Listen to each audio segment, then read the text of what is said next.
Salam damai sejahtera kepada semua pemirsa yang diberkati oleh Tuhan Yesus. Kita berjumpa kembali di pelajaran Sekolah Sabat pekan ini, pelajaran pertama di kuartal 4 tahun 2020 dengan judul Pendidikan, yang ditulis oleh para pemimpin perguruan tinggi Masehiat Penari ke-7 dan diterjemahkan ke dalam bahasa Indonesia oleh Pendeta Raymond dan juga Pendeta Martinus Cornelis. Yang menjadi pembahasan kita pekan ini adalah pendidikan di Taman Eden. Jikalau kita berbicara tentang pendidikan, tentu yang terkonsep dalam pemikiran kita adalah sekolah. Dan kalau kita berbicara tentang sekolah, yang terlintas dalam pemikiran kita adalah ruangan, guru, dan juga siswa atau mahasiswa. Pemirsa yang diberkati Tuhan, yang menarik, yang menjadi topik pembelajaran kita di pekan ini adalah sekolah di Taman Eden. Taman Eden adalah sebagai sekolah. Siapa pendirinya? Allah pencipta langit dan bumi. Siapa gurunya? Allah pencipta langit dan bumi. Siapa kepala sekolahnya? Allah pencipta langit dan bumi. Siapa siswanya? Yaitu Adam dan Hawa. Pemirsa yang diberkati oleh Tuhan Yesus, ayat hafalan kita Ayub 36 ayat 22, firman Tuhan. Sesungguhnya Allah itu mulia di dalam kekuasaannya. Siapakah guru seperti dia? Mari kita undang kuasa Tuhan. Kita berdoa. Bapa di sorga, terima kasih berkat-Mu menjadi bagian kami. Saat ini Tuhan, kami belajar dari pelajaran Sekolah Sabat. Urapi kami dengan kuasa-Mu. Bapa di sorga, berkati semua pemirsa dimanapun mereka berada. Ampunkan kami dari setiap kesalahan yang kami perbuat. Dalam anak-Mu Yesus, kami berdoa dan mengucap syukur. Amin. Pemirsa yang diberkati oleh Tuhan Yesus, pelajaran Sekolah Sabat kita pekan ini, kita lihat beberapa poin.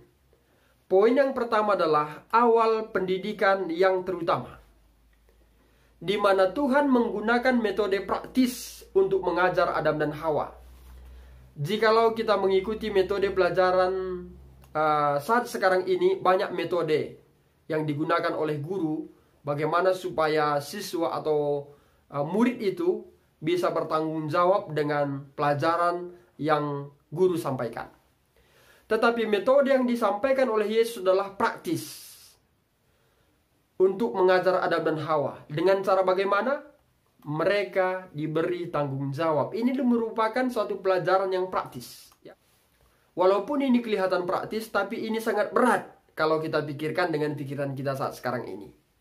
Pemirsa, Allah memberikan suatu pendidikan bagi Adam dan Hawa dengan cara memelihara hewan yang ada di Taman Eden.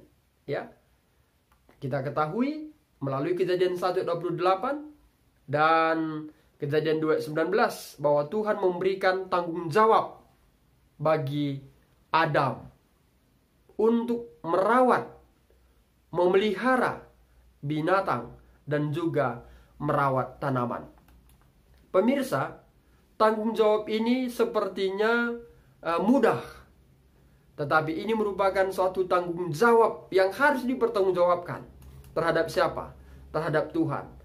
Dan di sana juga ada para malaikat yang mengambil peran penting dalam pendidikan praktis Adam dan Hawa.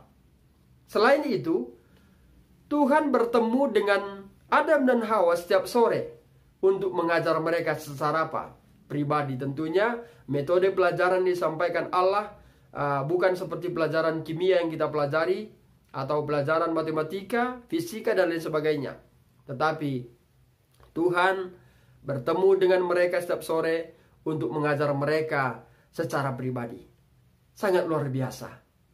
Artinya bahwa Adam dan Hawa selalu mempunyai akses yang dekat, mempunyai kesempatan kapan saja bisa berkomunikasi dengan Allah yang menjadi guru mereka.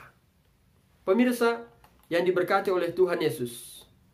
Dan di sana, di Taman Eden itu, Tuhan menciptakan lingkungan yang sangat baik. Kejadian 1 ayat 31. Dan semuanya indah. Ya, kita tidak bisa bayangkan bagaimana indahnya itu Taman Eden. Mungkin saja Kita pernah melihat hal-hal yang terindah di dunia saat sekarang ini, di dunia yang berdosa ini. Tapi di atas semuanya itu, saya yakin Taman Eden lebih indah dari itu semuanya.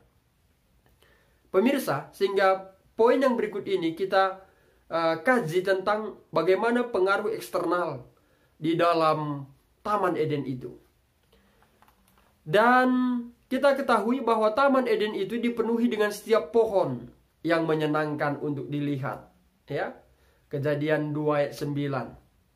Kalau kita aplikasikan dengan kehidupan kita sekarang ini, apalagi bagi sahabat-sahabat atau pemirsa yang tinggal di kota, mungkin melihat pohon mungkin sudah jarang. Ya, tapi kalau kami di pedesaan, kami masih sering menemui pohon, bahkan perjalanan kami pun sering melewati hutan.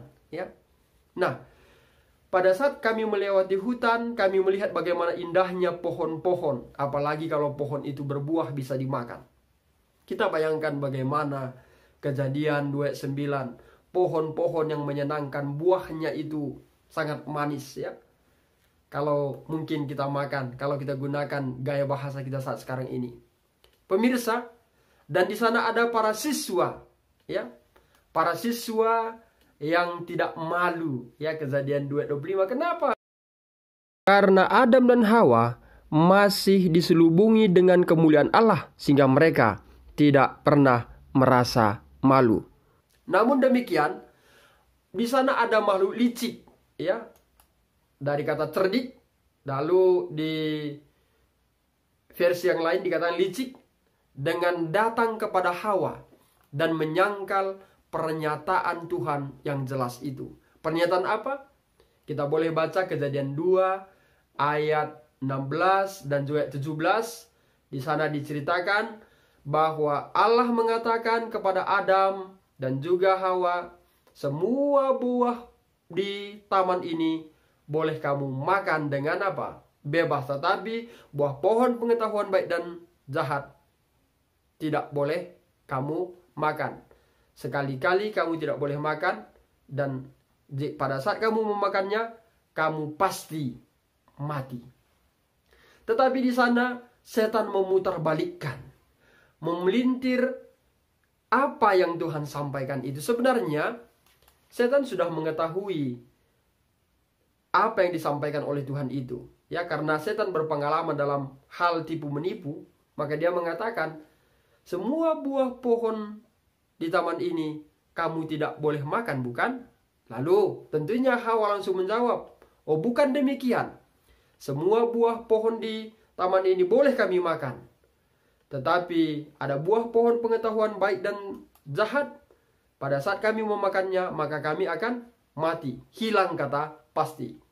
Pemirsa, artinya bahwa Hawa tidak berhasil menetapkan apa yang Tuhan telah pesankan kepadanya.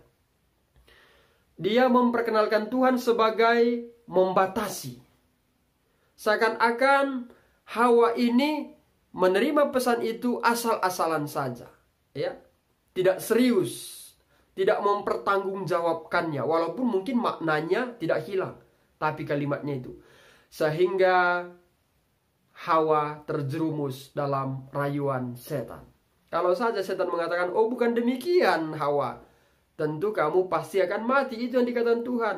Maka bisa saja sebenarnya Hawa kembali kepada Allah bertanya tentang hal itu. Pemirsa yang diberkati Tuhan, masalahnya adalah Hawa tidak kembali bertanya kepada Allah, paling tidak bertanya kepada Adam. Tapi dia mengambil sikap yang salah. Dia gunakan kebebasan moralnya itu untuk memilih yang buruk. Adam takut, dia menyesal, dia kecewa dengan perbuatan Hawa. Tetapi kembali hal yang sama, bahwa Hawa ini juga, tapi hal yang sama bahwa Adam juga memilih menggunakan kebebasan moralnya itu untuk hal yang buruk. Adam dan Hawa mencapai tingkat pengetahuan yang lebih tinggi, yaitu pembohong dan berbohong tentang konsekuensi makan dari buah pohon itu. Poin berikutnya adalah keputusan Adam dan Hawa, yaitu sebagai murid atau yang disebut dengan siswa. Apa keputusannya? Tadi kita sudah bahas sedikit. Apa yang bisa Hawa lakukan jika keraguan muncul di benaknya? Masuk akal untuk berbicara dengan Tuhan tentang hal itu karena dia dapat berbicara dengannya secara langsung. Kita lihat tadi setiap sore Tuhan itu datang untuk mengajar mereka. Artinya bahwa Hawa kapan saja memanggil Tuhan bisa datang. Tetapi Hawa tidak menggunakan kesempatan itu. Dia bisa bertanya kepadanya tentang tuduhan ular itu. Dia juga bisa meminta bantuan Adam. Tetapi dia tidak melakukannya. Adam bahkan tidak memikirkan pohon itu. Dia baru saja memutuskan untuk berbagi dengan Hawa. Keduanya menggunakan keinginan bebas mereka dengan buruk. Pemirsa, kadangkala di tengah kehidupan kita, kita memiliki kesempatan untuk tidak berbuat dosa. Tetapi kita menggunakan kebebasan itu untuk berbuat dosa. Ingat, Adam melihat Hawa sudah melanggar apa yang dikatakan dijanjikan oleh Tuhan.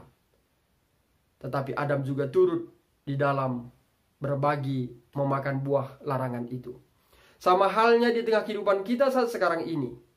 Kadangkala kita sudah melihat seseorang sudah melakukan kejahatan, tapi kita juga ikut di dalamnya. Walaupun kita tahu itu sudah melanggar apa yang Tuhan telah perintahkan. Pemirsa, hal ini menjadi gambaran bagi kita. Saat kita melihat seseorang sudah jatuh dalam dosa, maka kita tentunya jangan turut ikut dalam hal itu. Biarlah kita mempertahankan iman kita. Justru kita harus mengeluarkan sahabat kita itu supaya tidak melakukan dosa itu lagi. Pemirsa, apa keputusan Allah? Apa keputusan guru di Taman Eden itu? Kemudian Allah mengusir siswa itu keluar dari kelas. Kemudian para siswa tidak bisa lagi tinggal di hadapannya. Sebelum mengusir mereka, Tuhan meyakinkan mereka bahwa penebus akan datang. Kejadian 3 ayat 15 kita boleh baca. Dia memberikan tugas baru kepada mereka sehingga mereka bisa terus belajar. Ya, bukan berarti setelah keluar dari Eden, Adam dan Hawa tidak perlu lagi belajar tentang kasih Allah. Mereka terus belajar. Dia juga memberi mereka cara baru untuk berkomunikasi dengannya. Ingat, yang menjadi suatu penjamin, penyelamat, yaitu Yesus Kristus. Artinya bahwa Adam dan Hawa keluar dari Taman Eden, berarti Yesus juga harus keluar dari sorga untuk menebus saudara dan juga saya, keturunan Adam dan Hawa. Kita dapat belajar seperti yang mereka lakukan melalui doa, pelayanan, dan studi Alkitab. Tujuan pembelajaran kita adalah untuk membangun kembali cinta Tuhan dalam hidup kita. Tumbuh dalam kebajikan Kristen. Tumbuh dalam pendidikan Kristen. 2 Korintus 1 ayat 3 sampai ayat yang ke-11.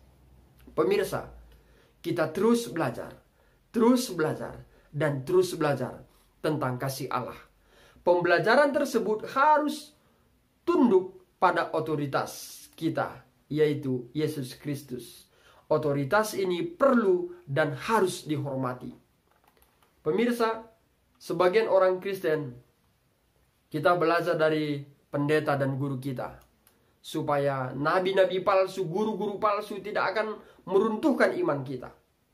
Tanyakan kepada pendeta, tanyakan kepada guru kita, apakah yang dikatakan oleh ajaran sesat itu sesuai dengan firman Tuhan? Ini perlu diselidiki. Kita boleh baca Ibrani 13 ayat 17. Dan kita harus mengakui otoritas mereka. Tetapi mereka harus dinilai sehingga mereka tidak membawa ajaran sesat kepada kawanan domba Allah. 2 Petrus 2 ayat 1. Adam dan Hawa mengabaikan otoritas Tuhan dan tunduk pada penipu. Untuk terus belajar, kita harus tunduk pada firman Tuhan. Dan mereka yang berwenang untuk menguasai kita, bukan si penipu. Pemirsa, demikianlah pelajaran sekolah sahabat kita pekan ini. Semoga dengan pelajaran ini kita semakin teguh dan semakin teguh dalam kelas kebenaran yang Tuhan berikan bagi kita. supaya iman kita tidak diseret oleh si penipu itu. Kiranya Tuhan memberkati kita. Mari kita tutup dengan doa. Bapa yang di sorga, terima kasih berkat yang Tuhan berikan dalam hidup kami. Kami sudah dapat belajar dari pelajaran sekolah sahabat ini. Semoga dengan pelajaran ini iman kami pun semakin diteguhkan. Dan kami hanya menghormati guru kami, yaitu Yesus Kristus, yang mempunyai otoritas terhadap diri kami.